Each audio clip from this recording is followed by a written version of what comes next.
कसा केला मग सुट्टा गटपास? भावांनो, आज भव्य दिव्य असं ओपन बैलगाडी शर्यती मैदान संपन्न होत आहे आणि या मैदानामध्ये आपला सर्वांचा लाडका रुस्तम द्वादश मिंदेकेसरी बकासूरने एक सुट्टा गटपास केलेला आहे. भावांनो, नक्कीच आज पहिरा देखील चांगला होता. बऱ्याच दिवसानंतर हा जोड आपल्याला एका जोटामध्ये पळताना बघायला मिळाला.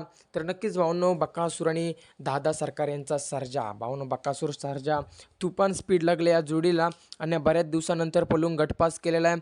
तर गटाचं स्पीड बघून तुम्हाला काय वाटतंय, आजची थारची मानकरी जोडी ही होणार का? कमेंटच्या माध्यमातून कळवायला विसरू नका. कारण भावांनो, बकासूर बैलगाड्या क्षेत्रातला देव, तसंच बैलगाड्या क्षेत्रातला एक नामांकित नंदी म्हणजे सर्जा.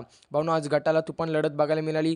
मुंबईचा विमान होता आणि त्याच्यासोबत भावांनो सासवडकरांचा बादल, दोघे पण नंदी चांगले पळतात आणि त्याच्याविरुद्ध आपले बकासूर आणि सर्जा ही चांगली लढत आपल्याला आज बघायला मिळाली. त्या लढतीचा निकाल घेतला आपल्या सर्वांच्या लाडक्या रुस्तम द्वादश केसरी बकासूरने. भावांनो, चांगली गाडी पळाली. किती सेकंडमध्ये गटपास झाला, लवकरच व्हिडिओ घेऊन येत आहे. त्यासाठी आपल्या चॅनलला जर नवीन असाल तर चॅनलला सबस्क्राईब करायला विसरू नका. असेच बैलगाडी क्षेत्रातले नवीन नवीन अपडेट्स घेऊन येत असतो. तसंच भावांनो, बकासूरचा भाऊ घोटचा सर्जा, भावांनो घोटचा सर्जा देखील गटपास झालेल्या लखनसोबत पळून, तर नक्कीच गट क्रमांक 12 मध्ये तो घोट सर्जा पळताना दिसाला.